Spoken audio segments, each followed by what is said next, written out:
किसी भी प्रकार की टॉर्चर से अक्सर कमज़ोर लोग ही प्रभावित होते हैं, चाहे वह टॉर्चर पारिवारिक हो या सामाजिक। लेकिन टॉर्चर से जूझ रहे व्यक्ति की ज़िंदगी पर क्या असर पड़ता है, इसे समझने की कोशिश करते हैं। यदि आप पहली बार हैं तो चैनल को सब्सक्राइब करें एंड वीडियो को लाइक भी करें।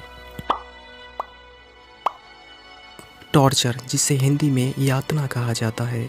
यातना देने का अर्थ है किसी को पीड़ा देना या जानबूझकर संकट में डालना। यातना शब्द नुकसान शब्द से आया है। यह दंडित करने या जानकारी प्राप्त करने के लिए जानबूझकर शारीरिक या मानसिक पीड़ा पहुंचाने का उल्लेख कर सकता है। यह प्रशासनिक या सामाजिक भी हो सकते हैं। फॉर एग्जाम्पल, एक या एक से अधिक व्यक्तियों द्वारा किसी अन्य व्यक्ति को जानकारी प्राप्त करने या कबूल करने के लिए या किसी अन्य कारण से मजबूर करने के प्रयास में जानबूझकर व्यवस्थित या प्रचंड शारीरिक या मानसिक पीड़ा पहुंचाना। इस तरह की टॉर्चर पुलिस कस्टडी या किसी फिल्म में हो सकते हैं। बट सामाजिक टॉर्चर भी एक महत्वपूर्ण फैक्टर है। किसी निश्चित व्यक्ति या भावनात्मक दुर्व्यवहार, गाली देना, नीचा दिखाना और सम्मानपूर्ण व्यवहार करना, सहायताओं परिवार तथा समाज में अलग थलग करना अथवा भयभीत करने के लिए परिवार या समाज का सहारा लेना। इसमें टेक्स्ट मैसेजेस भेजना या फ़ोन कॉल्स करना भी हो सकता है। यातना का उद्देश्य पीड़ित की इच्छा को तोड़ना एंड उसकी एजेंसी एंड पर्सनालिटी को नष्ट करना है। यह सबसे हानिकारक अनुभवों में से एक है जिससे एक व्यक्ति गुजर सकता है और दोषी व्यक्तियों और संस्थानों को भी नकारात्मक रूप से प्रभावित कर सकता है।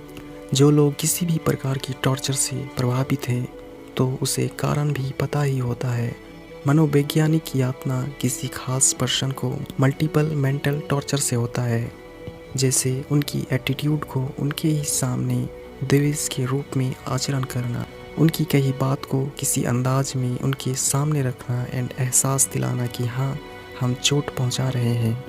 पास्ट में किसी को कही गई बात का वर्तमान में प्रभाव डालना, गलत अर्थ निकालना, इसे हम षड्यंत्र भी कह सकते हैं। व्यक्ति की जासूसी या पीछा करना, उनकी हर एक्टिविटी पर नज़र रखना, कोई काम करने जाए तो उनको बिगाड़ना, व्यक्ति से बिना मतलब का उकसाने वाले व्यवहार करना, उनकी आत्मसम्मान को ठेस पहुंचाना, धोखा देना, झूठा एलिगेशन की दुष्प्रचार करना, बदनाम करने की कोशिश करना, उनके रास्ते में उलझन पैदा करना। बट यह भी सवाल है कि किसी को किसी व्यक्ति से जलन क्यों होता है। इसके एग्जैक्ट कोई रीज़न नहीं हो सकते, बट इनके कंडीशन डिफरेंट हो सकते हैं। जैसे कोई व्यक्ति बेईमानी से किसी तरीके से अमीर हो रहे हैं तो नेचुरली इससे तो लोग प्रभावित होंगे ही एंड सभी कहेंगे ही कि वह व्यक्ति तो बेईमानी से ही अपनी तरक्की की है।